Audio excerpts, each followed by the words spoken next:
everybody, I'm Sarah Benedict, and this is Geotrekking. With over 800,000 geocaches located across the globe, there's never been an outdoor sport that combines both adventure and tourism quite like geocaching. In just a weekend, this global treasure hunt can have you and your whole family experiencing unique and exciting destinations, practically in your own backyard.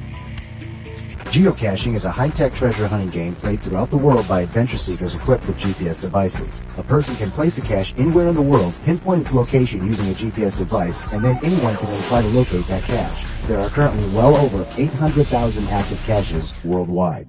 Today, I've plotted out a handful of coordinates for our geotrekking team that will lead them to America's #1 national lakeshore, the Pictured Rocks. Let's see how the guys do. The Pictured Rocks National Lakeshore is located on the Lake Superior shore in Michigan's Upper Peninsula. Our first stop along the way is in Indian River, Michigan, to get a little information on the sport from a local geocaching event coordinator and enthusiast, Sam Hopkinson.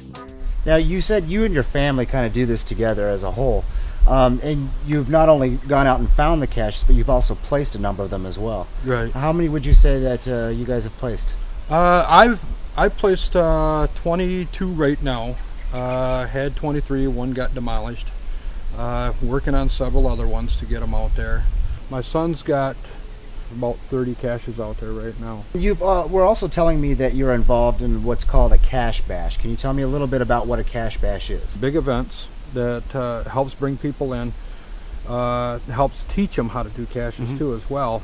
We've got, like this one that we did, it actually taught younger people and older people to use a GPS. It's a bash. They do the trash in and trash out, which is another bash that they do. It's the same thing, picking up litter off the roads and stuff. You've also put together quite a few of your own containers, the actual caches that are out there. Would you mind showing us a few of those? Well, here spread out on the table we have a couple of items that you would typically either find in a geocache or that actually make up the cache themselves. This is a military grade ammo can. A lot of the larger caches are sometimes found in an ammo can. Sometimes they're in the larger containers like this, but sometimes they can have a bigger one. It just all depends on the person that makes it or who puts it out. But then you'll have the smaller ones too as well. Such as these various canisters here. Right. This little guy here is a micro. You'll find those usually on signs and stuff like that.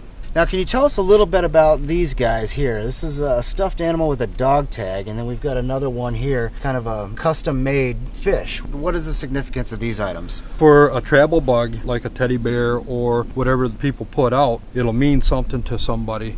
If it was a loved one that has passed or something, they will actually have a travel bug for them. Okay. So it will go from various places. Now, these all have serial numbers on them, right? Yep, they all have serial numbers on them. This looks like a coin. Somebody probably had that one custom made, and they'll put that in there, and it will go place to place too. Okay, so those are also trackable, much like the bugs. Okay. Much like the bugs. So let me clarify, a trackable item is an item that has a serial number, like the coin has, or like the dog tags that are found on travel bugs, that once you find this item, you are expected to take it with you and then deposit it into another cache? Yes. And some of these trackable items have specific goals or destinations that they're intended to find? Yes. Now, we got a couple of the custom things here that you've put together yourself. Can you tell me a little bit about, this looks like a sprinkler head. Yeah, the sprinkler head was an idea that I came up with. I've seen them on the websites before.